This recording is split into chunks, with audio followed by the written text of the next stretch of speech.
Ինչու է մարդը բոլորից ուժեղ։ Կիրգիզական հեքիաթ։ Մի օր Փասյանը իջնում է գետափ ջուր խմելու։ Գետ այդ ժամանակ ծածկված է լինում սառույցով, բայց Փասյանը մի անցք է գտնում և շատ ջուր է խմում, Աստված գիտի թե ինչքան, բայց երբ ուզում է թռչել, տեսնում է, որ նրա թևերը կպել են սառույցից։ «Այ սառույց,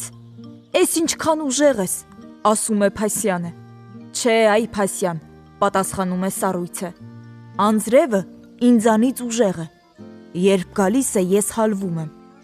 Այդ ժամանակ անձրևը պատասխանում է. «Միթե ես եմ ուժեղ, հողը ինձանից ավելի ուժեղ է, նա իմ ամբողջ ջուրը քաշում ու տանում է»։ Այդ ժամանակ հողը պատասխանում է.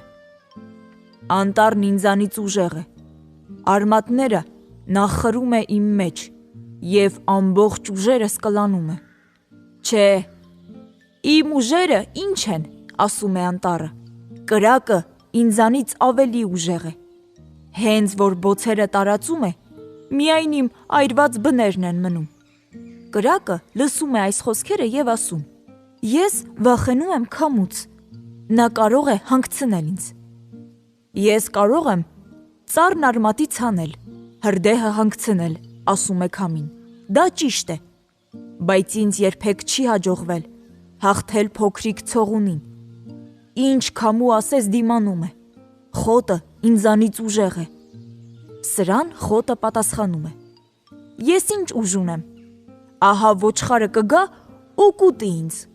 երևի ոչխարը բոլորից էլ ուժեղ է»։ Ոչխարը լսում է և գլուխը օրորելով ասում. «Բա ես ինչ ուժ ունեմ, որ, գորշ գայլը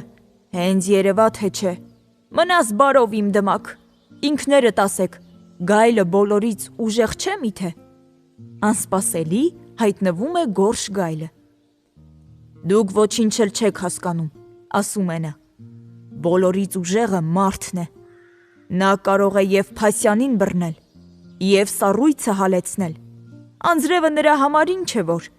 նա հողն է մշակում, անտառը կտրատում, կարող է և կրակը հանգցնել,